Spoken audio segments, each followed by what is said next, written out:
The cross of Jesus Christ appears everywhere.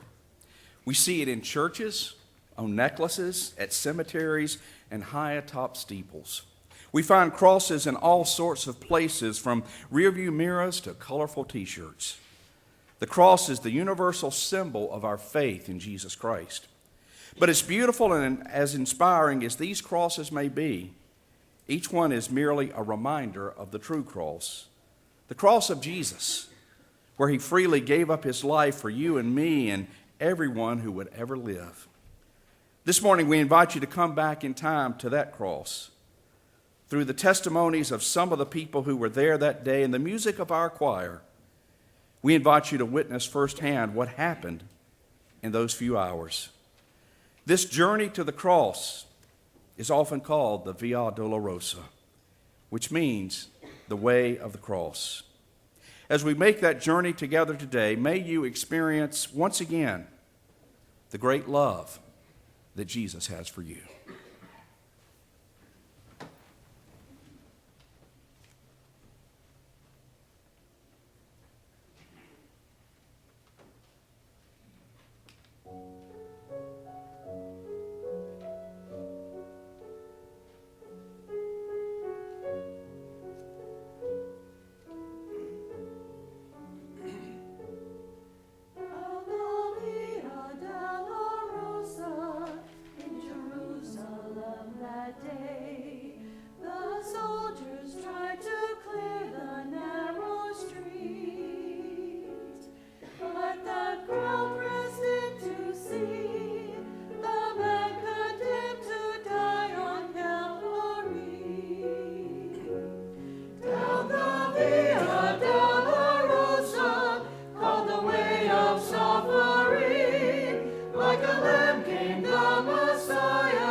Hello, and my name is Simon. I'm from a little island they call Cyrene. I showed up early this Friday morning ready to take care of some business. But was I ever surprised by the crowd that greeted me? People were everywhere. I knew it was time for the special festival they called Passover. But it had to be more than that, I wondered. That's when someone told me a trial that I had just walked into. 3 men had been convicted and sentenced to die. As I stood along one of the busiest streets, Roman soldiers marched by. Then came a criminal who carried a cross, followed by a second criminal, then by a third criminal, the one everyone called Jesus. He was already battered and bloody. He was in such a dreadful condition that he could not carry the cross any further. That's when a soldier looked into the crowd, picked me out, and demanded that I carry his cross. With nowhere to run, I stepped out onto the street, I picked up the cross, and followed behind Jesus. And there, outside the city, I watched as this man and Jesus and 2 others were crucified. I know God has a plan that nothing happens by accident, but why did God have me here this day? Why did God have me at the right or wrong spot along the street? Why was I chosen to carry the cross of Jesus? I don't think I will ever forget what happened this day, especially this man Jesus and the way he died.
I still remember the night I was completely surprised by the appearance of an angel.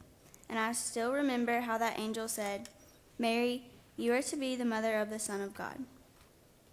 It was a scary assignment, but God was with me through it all.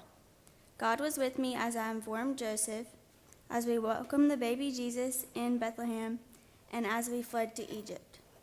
I was there when Jesus turned the water into wine. I watched him heal the sick and mesmerize the crowds with his teaching. Everything seemed to be going so well. Then, all of a sudden, everyone turned against him. One disciple betrayed him. Almost all the others ran away. False charges were brought up against him. In a mockery of justice, Jesus was convicted and sentenced to die. And now I'm watching that horrible sentence carried out right before my very eyes. It wasn't supposed to be this way. The one who preached love was not to be the victim of such hate. I don't know how I'm going to make it because my heart is breaking as I watch my son die.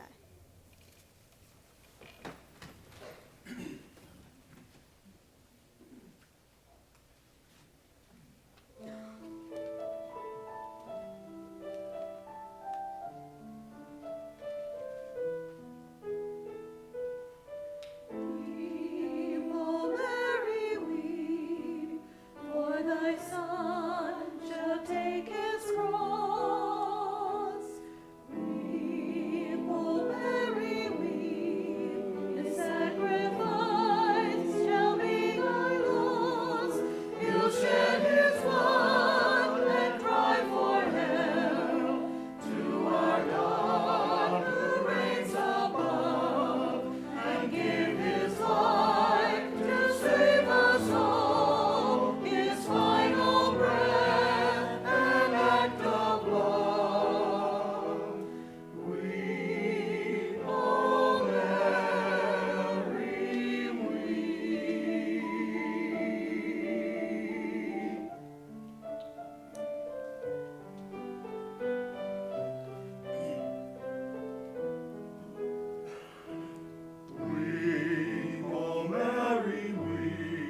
Have you ever felt like the whole world was against you? That was me just a year or two ago. I felt trapped by my past, my poor decisions, and the cruel actions of other people. Everyone seemed to point me out and say, "That's Mary." They would look at me with disdain and keep their distance. Then I met Jesus. He showed me a love I had never felt before. He set me free from all the junk that weighed me down. For the first time in my life, I felt like I had a life. Following him brought me such peace and hope. But now as I watch Jesus dying on a cross, I feel so hopeless. There's got to be some greater reason for his death. In some way, I wish that what is happening now can convince people of this world that he loves them just as much as he loves me.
Following Jesus isn't easy.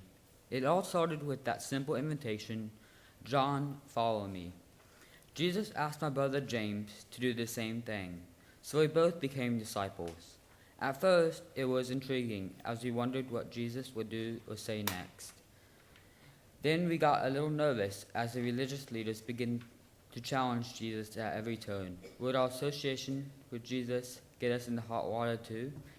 Jesus seemed to always have the right answer, including the time when my brother James and I got into an argument about who was most important.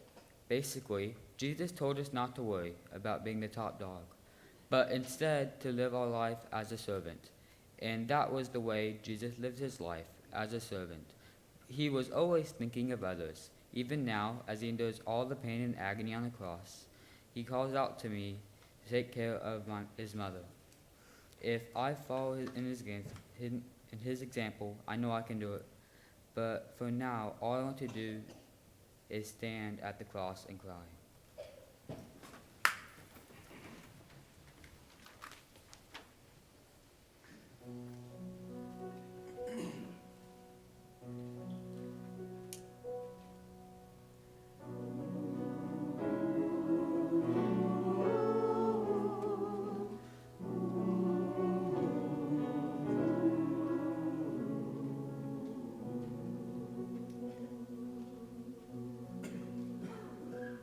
I think I heard him say, when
I've been in the Army a long time.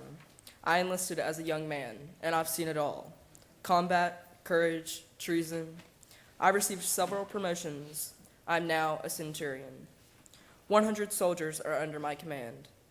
This morning, I received my most dreaded kind of assignment, to oversee a series of executions. We escorted 3 condemned men out of the city.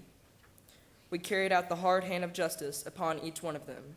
Now, we wait. We wait for them to die. But as we have, I've noticed something different about the one in the middle, the one everyone calls Jesus. He was convicted of the loosely applied charge of blasphemy. Many of his followers are here. As he looks down on each one of us, he strains to say, "Father, forgive them. They know not what they do." Those words cut to my heart. How could someone in such pain express such mercy? Could he really be a man of God? As I struggle about what to think, I watch him look out in the people and say, "It is finished," and then he dies. I can't explain it, but somehow, in that moment, I realize that this man, Jesus, is all that he claimed to be. And I blurt out, surely this man was the Son of God. At the cross, this old soldier realizes that God has come to live with us and that we have rejected him.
I've sat on the fence long enough.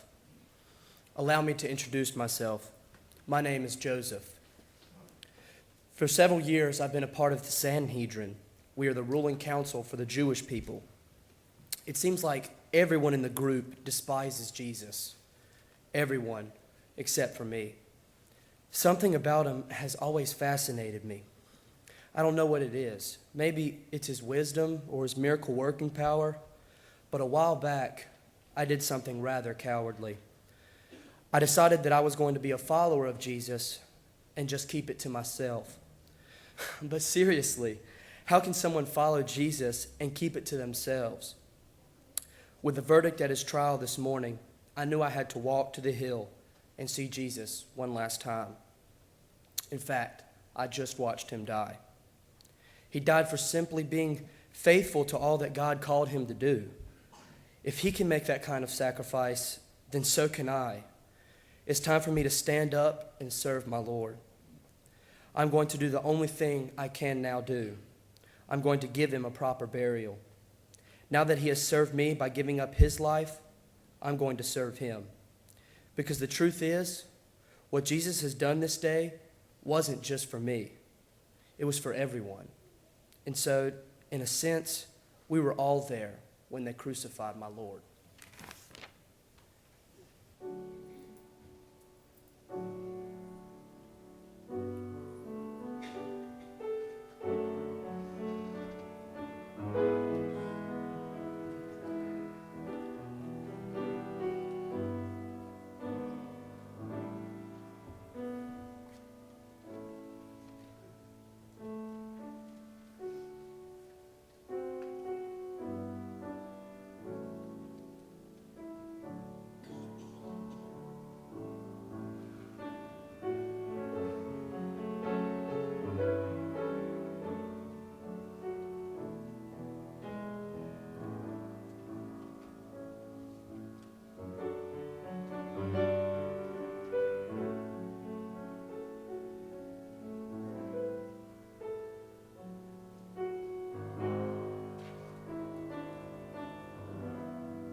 Simon of Cyrene, Mary, the mother of Jesus, Mary Magdalene, the disciple John, the Centurion, Joseph of Arimathea. They were all there at the heart-wrenching scene as Jesus suffered, bled, and died. For each one, their life was touched, and they never forgot what happened that day. But as they grieved that day, their grief was not without hope. For the story was not finished. God had a greater plan that even death could not destroy. With that, let's all stand and let's share in song the greatest news of all.